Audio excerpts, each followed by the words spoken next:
संगीत हमारे टूटे हुए हृदय की औषधि है, एकमात्र चिकित्सा है। संगीत हृदय के गहनतम संस्कारों की अभिव्यक्ति का सबल माध्यम है। काम करते हुए संगीत का प्रयोग करने से काम की थकावट मानव के ऊपर अपना आधिपत्य नहीं जमा पाती। संगीतज्ञ अपने अंतस्थ केंद्र पर सदा सजग बोधपूर्ण बना रहता है। संगीत का उपयोग ध्यान के लिए होता है, साधना के लिए है। बिना ध्यान के संगीत एकमात्र मनोरंजन होता है। इसलिए संगीत में जल्दबाजी नहीं चाहिए। संगीत में अनुशासन चाहिए, धैर्य चाहिए। संगीत आत्मा का नाद है। आत्मा परमात्मा का स्वरूप है। हमारा शास्त्रीय संगीत सही मायने में जीवन की कोख से ही पैदा हुआ है। जीवन की इन्हीं सुरीली संतानों को राग कहा जाता है। तो आइए, जिस जीवन का रागों ने श्रृंगार किया है, उन्हीं रागों की गहराइयों में जाकर महानतम संगीतकारों द्वारा किए गए अध्ययनों को नमन करते हैं और आगे बढ़ते हैं संगीत के दूसरे लेसन की तरफ। मैं एस.आर. त्रिवेदी, बॉन्ली,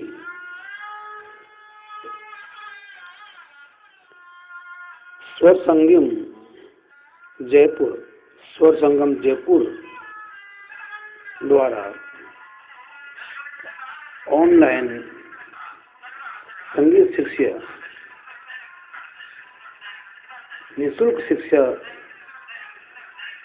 के लिए प्रस्तुत एपिसोडों में ये दूसरा एपिसोड। इससे पूर्व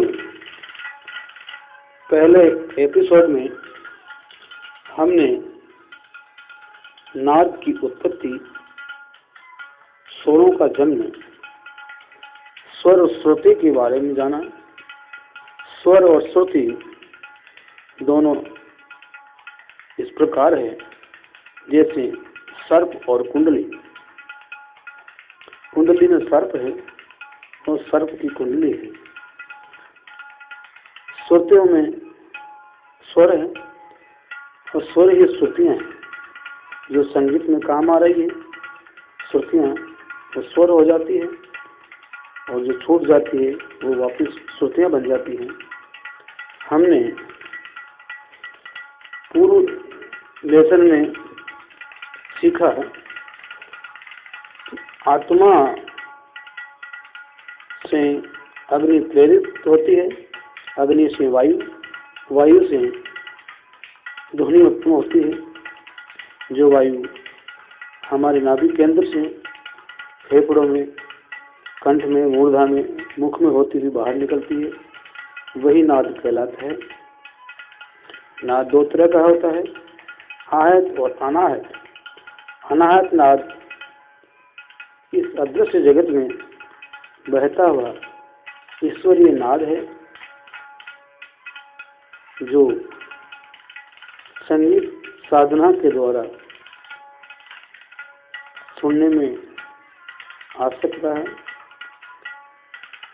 और आहत नाद जो तो वस्तुओं के रगड़ने से, संघर्ष से जो पैदा होता है वो आहत नाद है। आहत नाद में संगीत उपयोगी नाद और संगीत अनुपयोगी नाद होता है। संगीत के अनुपयोगी नाद कोलाहल शोरगुल होता है और संगीत का उपयोगी नाद जो नियमित आंदोलित, नियमित कंपन से होता है, वो संगीत उपयोगी नाद है। ऐसे संगीत उपयोगी नाद प्राचीन पंडितों ने, विद्वानों ने 22 नाद पहचाने हैं। 22 नाद ही 22 श्रुतियां कहलाइए। ये श्रुतियां 22 होती है, परंतु इन दो श्रुतियों में अंतराल बहुत कम होता है, इसलिए पहचानना मुश्किल हो गया। अतः इनमें से 12 श्रुतियां ही हमने संगीत में उपयोग ली है और ये जो 22 श्रुतियां हैं उसमें पहली श्रुति सा, 5वीं श्रुति रे, 8वीं श्रुति ग, 10वीं श्रुति मैं, 14वीं श्रुति पै और 18वीं श्रुति धै और 21वीं श्रुति नी। ये 7 श्रुतियां, 7 स्वर शुद्ध सप्तक कहलाए हैं। सप्तक में 7 सुर, ये 7 सुर सप्तक कहलाए हैं। वो आगे चलकर बिलावल थाट से बिलावल राग में स्थापित हुए हैं। तो इन 7 सुरों को हमने काम में लिया है। 12 श्रुतियों में 5 सुर 2-2 रूप और 2 सुर के 1-1 रूप, सा और पै सिंगल, रे ग ध नी चारों के 2 रूप, कोमल और तीव्र, और मैं के 2 रूप, कोमल और तीव्र।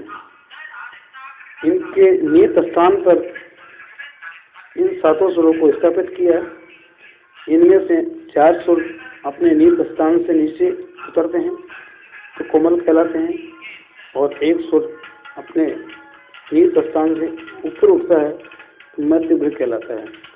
इस तरह रे ग ध नी 4 सुर कोमल हो जाते हैं और मैं तीव्र हो जाता है। इस तरह कोमल और तीव्र मिलाकर के और सावर पे अचल सुर, इस तरह 12 सुर। इन 12 सुरों को हमने संगीत में काम लिया है।